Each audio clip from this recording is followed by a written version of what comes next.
Only a Dream, Jesus. Author Andrei Michael Petroshak, all rights reserved. Disclaimer. I'm part of the precariat, hands off my small change. No warranties. Read at your own risk or skip it. License note. The German original runs under a Creative Commons license, but so far, I did not sign one for translation rights or my works in other languages. The story begins. It was a moonless night, dark and windy. Still, the city was burning in several places. The sounds of fighting and occasional death cry from every direction. In contrast to that, nigh absurdly mundane, occasional family cars and some helicopters in the sky. Like so many others, two friends also rushed through the night.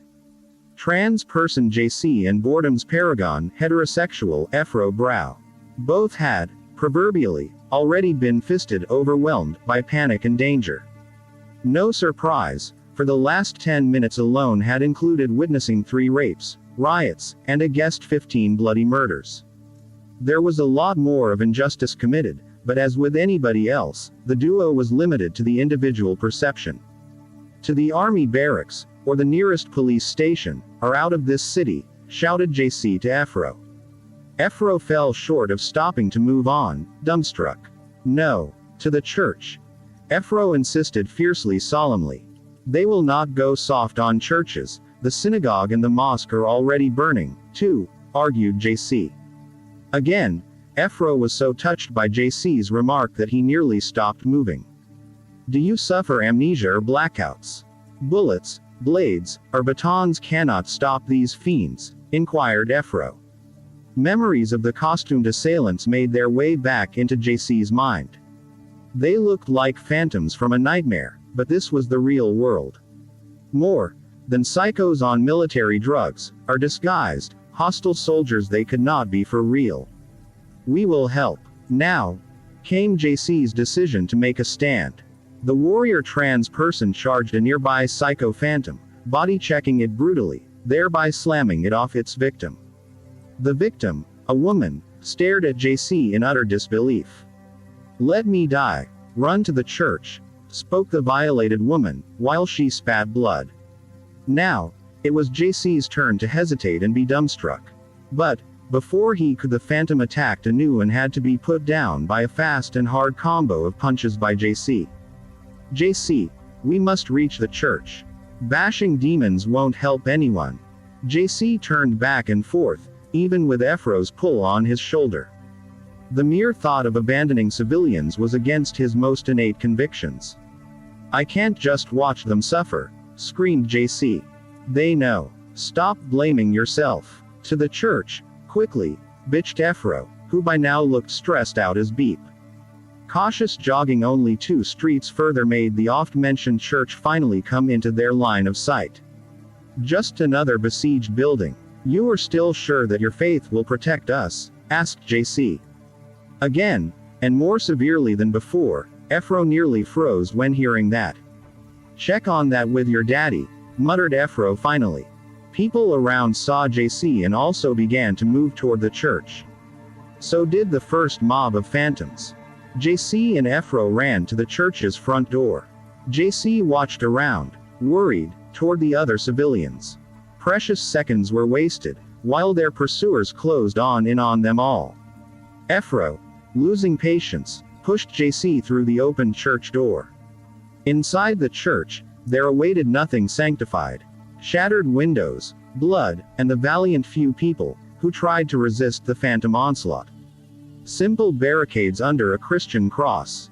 JC still did not understand why they all seemed to care more about the church than about thwarting off the attackers. The phantoms were close, and they did. Fiercer than ferocious movie werewolves and hungry zombies tended to do. To the crucifix, shouted Efro once more. JC made 1 step back, then 2 steps toward the enemies.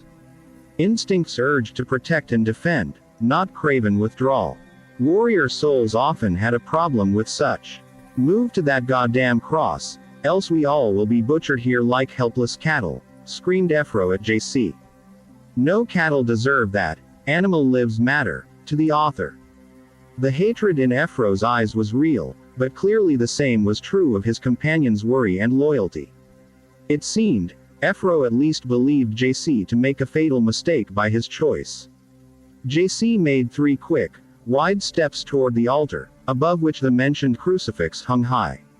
But, when people again screamed in pain, attacked by the homicidal phantoms, he turned around once more.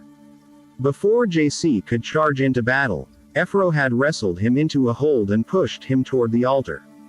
Not for fun, for even a struggling JC could see that his friend was in dire pain and wouldn't last much longer.